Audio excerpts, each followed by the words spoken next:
मुंबई में कल विपक्षी दलों की बैठक होनी है। इससे पहले बसपा प्रमुख मायावती ने ट्वीट करके कहा कि ना एनडीए ना इंडिया, अकेले चुनाव लड़ेगी बसपा। इसी पर बातचीत के लिए हमारे साथ उत्तर प्रदेश सरकार में मंत्री कपिल देव अग्रवाल हमारे साथ मौजूद है। सर, मायावती ने साफ कर दिया है कि ना इंडिया से गठबंधन करेंगी ना एनडीए से करेंगे। देखिए, आदरणीय मायावती जी वरिष्ठ नेता हैं, उत्तर प्रदेश की मुख्यमंत्री रही हैं। वो अपने विषय में क्या सोचती हैं उनका अपना विवेक है, पर मैं भारतीय जनता पार्टी का कार्यकर्ता हूँ। उस नाते मैं आपको बताऊंगा कि श्री नरेंद्र मोदी जी के नेतृत्व में भारतीय जनता पार्टी ने जिस प्रकार से पूरी दुनिया के सामने भारत का मस्तक ऊंचा करने का काम किया, सारी दुनिया के अंदर भारत की जय जयकार हो रही है। पूरी दुनिया के लोग भारत के साथ आज दोस्ती करना चाहते हैं। प्रधानमंत्री के रूप में नरेंद्र मोदी आंखों में आंखें डाल के अन्य नेशनल लीडर से बात करते हैं। पूरी दुनिया चाहती है कि आज प्रधानमंत्री हमारे यहाँ दौरा करें। एक और दूसरा विषय में बॉटम की बात करूंगा। गरीबों की जिस प्रकार से कल्याणकारी योजनाएं मोदी जी के नेतृत्व में हुई हैं, गरीबों को शौचालय, गरीबों को मकान, गरीबों को बिजली कनेक्शन, उनके बैंकों के अंदर खाते, और बहुत महत्वपूर्ण काम हुआ है कि हर घर जल से नल। लोग महिलाएं 20-20 किलोमीटर तक पानी लेकर के आती थी। उनमें अधिकांश रूप से दलित समाज की महिलाएं थी, जिनको ये कष्ट होता था, उनको पीने का पक्का पानी भी नहीं मिलता था। ये सब चीज़ों को, ये कष्ट को दूर करने का माननीय प्रधानमंत्री मोदी जी ने और उत्तर प्रदेश के अंदर माननीय मुख्यमंत्री योगी आदित्यनाथ जी ने करने का काम किया। तो जिन लोगों के नाम पर ये राजनीति करते रहे, जिस प्रकार से दलितों के नाम पर वोट लेकर के उनको उनके हित साधने का काम इन लोगों ने कभी किया नहीं, उस काम को आदरणीय प्रधानमंत्री जी, आदरणीय मुख्यमंत्री जी बहुत शानदार तरीके से कर भी रहे हैं। और जिस प्रकार से खाद्यान्न लोगों को मिला लगातार 3 साल से, यानी शिक्षा के क्षेत्र में बेटियां लगातार आगे बढ़ रही हैं, डॉक्टर बन रही हैं, साइंटिस्ट बन रही हैं, प्रोफेसर बन रही हैं, सरकारी नौकरी बराबर के हकदार उन लोग हैं। तो ये दलित समाज के लोग केवल और केवल इससे भारतीय जनता पार्टी के प्रति उनका पूरा आकर्षण, पूरी उनका एक तरीके से झुकाव आज भारतीय जनता पार्टी के पक्ष में है। और हमको पूरा भरोसा है कि मायावती चुनाव लड़े, उनका स्वागत है, लेकिन उत्तर प्रदेश के अंदर सभी 80 सीटें केवल भारतीय जनता पार्टी जीतने वाली है। मायावती ये भी कह रही हैं कि चाहे आप लोगों का गठबंधन हो एनडीए का या फिर इंडिया का गठबंधन जो अभी हाल में बना है, दोनों गठबंधन एक ही जैसे हैं। हमारा गठबंधन बहुत अच्छा है। हमने सबके लिए काम किया है। हमने दलितों के लिए भी काम किया, हमने किसान के लिए भी काम किया, हमने मजदूर के लिए भी काम किया, हमने श्रमिक के लिए भी काम किया। अभी आदरणीय मुख्यमंत्री योगी आदित्यनाथ जी ने जो स्वनिधि रोजगार योजना है, उसके ठेले वाले, रिक्शा वाले, सामान बेचने वाले, रेड़ा लगाने वाले, उन लोगों को 5 लाख रुपए का इंश्योरेंस, दुर्घटना इंश्योरेंस, दुर्घटना बीमा उनको देने का काम है। कितनी बड़ी बात है, 5 लाख रुपए का लोगों को स्वास्थ्य बीमा मिल रहा है। ये बातें कभी मायावती जी भी 10 साल तक कांग्रेस के साथ रही हैं, गठबंधन में उनकी सरकार चलाने का काम किया। ये कभी कांग्रेस नीति सरकार को ये बातें, कभी कल्याणकारी योजनाएं कभी याद नहीं आई। केवल वोट लेकर के सत्ता हासिल होने का काम होता रहा। जब दलित को, गरीब को चीज़ देने का विषय आया, उनके लिए कुछ ना कुछ सुख सुविधाएं देने का काम आया, तब वो ये बातों को याद नहीं आई।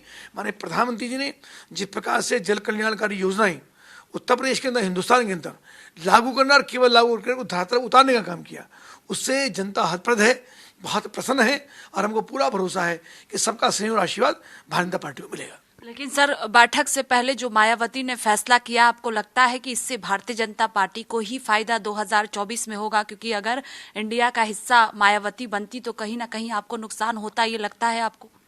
ये विषय नहीं, हमको फायदा नुकसान नहीं देखना है, हमको अपना लाभ देखना है, अपनी पार्टी की मजबूती देखनी है, अपनी सरकार की मजबूती हमको देखनी है। और जो इंडिया की मैं बात कर रहा हूँ, इंडिया का तो कुछ वर्चस्व मुझको नजर ही नहीं आता है। उनको नाम रखा है इंडिया के नाम पे, लोग भ्रमित करना चाहते हैं, पर इंडिया नहीं है। I.N.D.I.A. ऐसा मिला करके इंडिया, यानी उन्होंने इंडिया के बीच में भी डॉट लगा के इंडिया को विभाजित करने का काम किया। तो ये बहुत खराब है। वो नाम ही हमारे किसी के गले नहीं उतर रहा है, और इन लोगों के एजेंडे नहीं है, कोई फार्मूला इनका नहीं है, कोई एक मत ये कभी हो ही नहीं सकते। क्योंकि इतने भानुमती का कुनबा है, भानुमती ने कुनबा जोड़ा, कहीं की ईंट कहीं का रोड़ा। नीतीश प्रसाद चाहते हैं कि मध्य बिहार के अंदर कोई ना है, हमारे केजरीवाल चाहते हैं कि दिल्ली के अंदर कोई और ना है, ममता जी चाहती हैं कि बंगाल के अंदर कोई ना है, अखिलेश चाहते हैं कि उत्तर प्रदेश के अंदर कोई ना है, और गठबंधन हो जाए, यानी सब इनको वोट दें और इनको किसी को सीटें ना देनी पड़े। और एक महत्वपूर्ण बात, बड़ी जिम्मेदारी से मैं आपको कह सकता हूँ कि जब ये गठबंधन होगा तो गठबंधन तो सीटों का बंटवारा होगा। जब सीटों का बंटवारा होगा तो जिन सीटों पर अन्य लोग तैयारी कर रहे हैं लोकसभा का चुनाव लड़ने की, तो ये लोग सिस्टम से बाहर हो जाएंगे। वे लोग भारतीय जनता पार्टी के दरवाजे पर खड़े हैं, भाजपा तय करेगी उनको अंदर लेना कि नहीं लेना।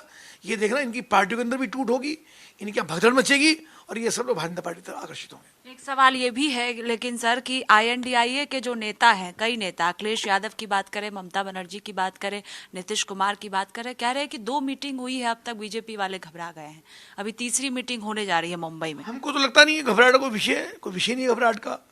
भारतीय जनता पार्टी इतनी मजबूत है। देखिए एनडीए का प्लस पॉइंट ये है कि काम तो हो ही है। एक महत्वपूर्ण बात ये भी है कि हमारे यहाँ प्रधानमंत्री पद का कोई और दावेदार नहीं है। जो एनडीए के गठबंधन में हमारे घटक दल हैं वो सब लोग सम्मानपूर्वक दिल से केवल और केवल श्री नरेंद्र मोदी को ही प्रधानमंत्री बनाना चाहते हैं। और इंडिया में सभी जितनी पार्टियां हैं सभी लोग प्रधानमंत्री पद के दावेदार हैं। तो वो तय करना उनके लिए बड़ा मुश्किल हो जाएगा कि कौन का नेता होगा, कौन का नेतृत्व करेगा, कैसे उनकी सीटों का बंटवारा होगा, फिर प्रधानमंत्री कौन बनेगा, फिर उसके ऊपर वर्चस्व की लड़ाई होगी। ये आने वाला समय जनता को भ्रमित करने वाले हैं और वोट जनता को देनी है। हिंदुस्तान की जनता इस बात को समझती है ये गठबंधन चल ही नहीं सकता। केवल और केवल नरेंद्र मोदी जी के नेतृत्व में ही देश शानदार प्रगति भी कर रहा है, लगातार में GDP भी बढ़ रही है और कल्याणकारी योजनाएं लगातार हो रही है। जो लोगों ने कल्पना की वो सारे काम हो रहे हैं। भगवान राम का भव्य मंदिर बना, कल्पनीय था। काशी विश्वनाथ का इतना बड़ा कॉरिडोर लगातार बन गया। ये सब चीज़ अविश्वसनीय थी। धारा 370 हटना, और देखिए बहुत महत्वपूर्ण जिम्मेदारी मैं आपके सामने कहना चाहूँगा।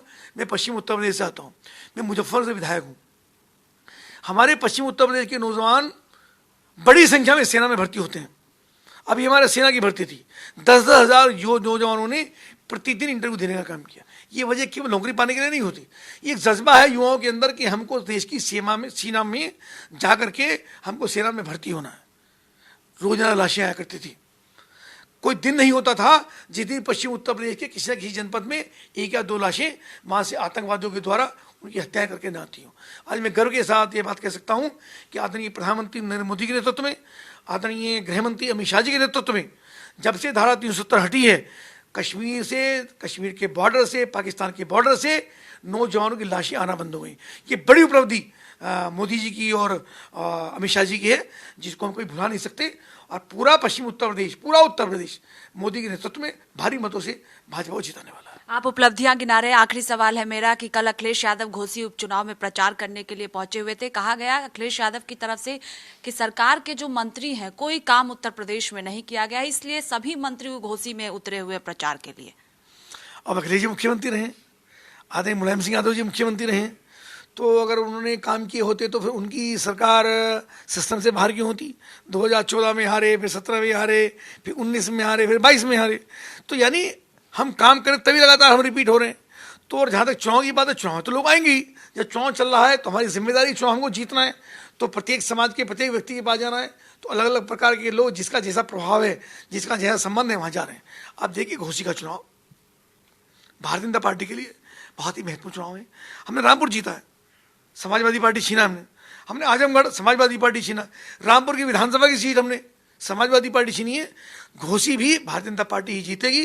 5 का चुनाव है, 8 तारीख को कमल खिलेगा घोसी के अंदर। बहुत शुक्रिया बातचीत के लिए। देखिए साफ तौर पर कहना है कि मायावती एनडीए का हिस्सा बने या ना बने, लेकिन 2024 में भारतीय जनता पार्टी की जीत पूरी तरह से पक्की है। वहीं घोसी उपचुनाव में भी भारतीय जनता पार्टी की ही जीत होगी। कैमरा पर्सन रोहित के साथ स्वाति पाठक, भारत समाचार, दिल्ली।